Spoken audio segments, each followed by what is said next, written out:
Boleh nggak Tuhan kau mengulangi mujizat-mujizat itu? Umat Tuhan juga nggak semuanya lautnya tuh kebelah gitu depannya. Saudara, buat apa kita ikut Yesus?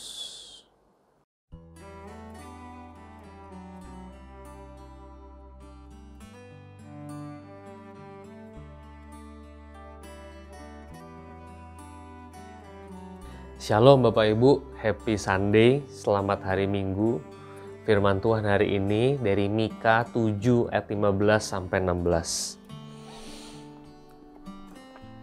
Seperti pada waktu engkau keluar dari Mesir, perlihatkanlah kepada kami keajaiban-keajaiban. Biarlah bangsa-bangsa melihatnya dan merasa malu atas segala keperkasaan mereka. Biarlah mereka menutup mulutnya dengan tangan dan telinganya menjadi tuli. Bapak Ibu sekalian, kalau kita membaca kitab Mika, Mika itu berpesan kepada bangsa-bangsa supaya tidak arogan karena dipakai Tuhan mendidik, mendisiplin umat pilihan Israel dan Yehuda.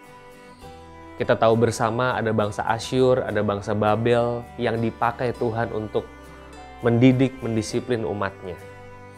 Tetapi rupanya bangsa-bangsa ini, Asyur dan Babel, adalah bangsa-bangsa yang arogan.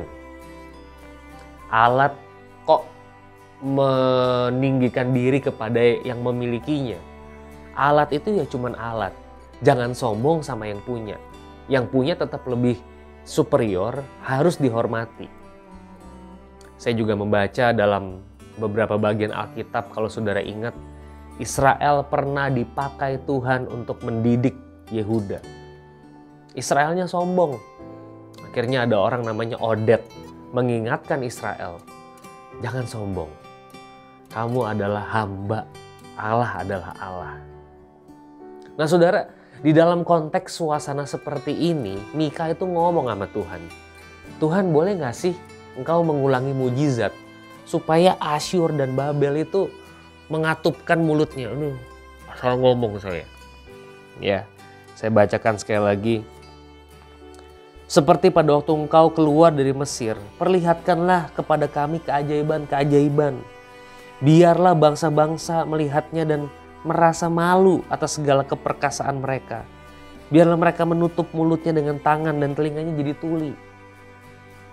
Tuhan, boleh nggak itu yang laut Teberau, laut merah itu kebelah, itu dipraktekkan lagi, diperlihatkan, didisplay, supaya bangsa-bangsa tuh pada takjub kepada Allah dan tidak merendahkan Allah.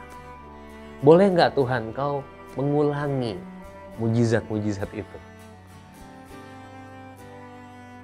Bapak Ibu, ketika membaca Mika ini, saya merenungkan bahwa di dalam sejarah umat Tuhan juga nggak semuanya lautnya tuh kebelah gitu depannya. Kadang-kadang tenggelam juga. Kadang-kadang kebelah juga, saudara. Kita mengingat seorang anak Tuhan yang baik, pendeta Dietrich Bonhoeffer di Jerman. Dia tidak mau bekerja sama dengan gereja pemerintah. Dia nggak mau kerja sama Hitler. Akhirnya dia dihukum mati. Dia memperlihatkan yang namanya the cost of discipleship. Harga menjadi murid mengikut Kristus itu ya mati. Saudara mungkin ingat cerita yang saya sampaikan mengenai orang Kristen Koptik di Mesir. Akhirnya pun mereka mati. Mereka tidak mau meninggalkan iman kepada Kristus. Saudara, ada banyak yang tidak mengalami mujizat seperti itu. Banyak. Yang mengalami mujizat banyak nggak? Banyak juga sih. Kita mendengar ada beberapa orang, banyak orang ya di negara Iran itu yang dapat mimpi. Dan akhirnya mereka berbalik, mereka percaya kepada Kristus sebagai Tuhan dan Juru Selamat. Jadi ada yang peristiwanya diulang, ada juga yang peristiwa laut kebelah itu tidak terulang, saudara-saudara. Lalu bagaimana? Saudara, finalnya saya mau membacakan Mika 7 ayat 7. Tetapi aku ini akan menunggu-nunggu Tuhan, akan mengharapkan Allah yang menyelamatkan aku. Allahku akan mendengarkan aku.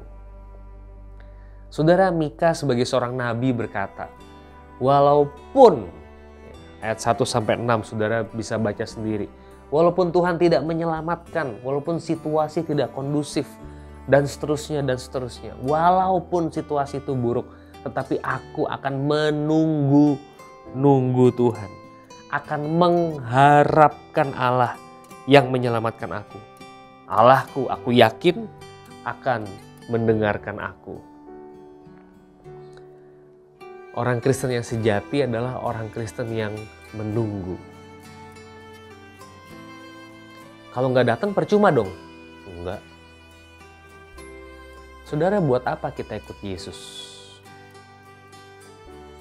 Apa bedanya religiositas dan spiritualitas? Tim Keller berkata religiositas itu kita menyembah Allah karena Allah itu useful. Tapi spiritualitas, kata Tim Keller, kita menyembah Allah karena Allah itu beautiful, bukan useful. Saudara, ciri anak Tuhan sejati itu bukan bebas COVID-19, bukan. Sehat, kaya. Ciri anak Tuhan sejati adalah dia mau menunggu. Dia sabar. Dia menunggu. Dia sabar. Dia menunggu, dia sabar. Tidak perlu tahu hasil akhirnya. Tapi sikapnya yang konsisten itu menunjukkan iman yang ada di dalam dirinya. Orang Kristen tidak pernah berorientasi pada hasil, tapi terus-menerus dia berproses di dalam Tuhan. Nabi-nabi di kitab Ibrani nggak pernah mendapatkan janji Allah, nggak pernah. Mereka hanya mampu melihat dari jauh janji itu. Mereka setia sama Tuhan. Yesaya, Yeremia dibantai, dibunuh, tapi mereka tetap menunggu, setia kepada Tuhan. Bapak Ibu sekalian, dalam situasi yang tidak menentu seperti sekarang ini, mari tetap menunggu, tetap berharap. Meskipun nampak hopeless, sikap iman kita akan diuji justru dalam situasi yang genting seperti sekarang ini. Bapak Ibu, ini yang saya bisa sampaikan. Selamat bergumul, selamat berefleksi. Selamat hari Minggu, Tuhan memberkati.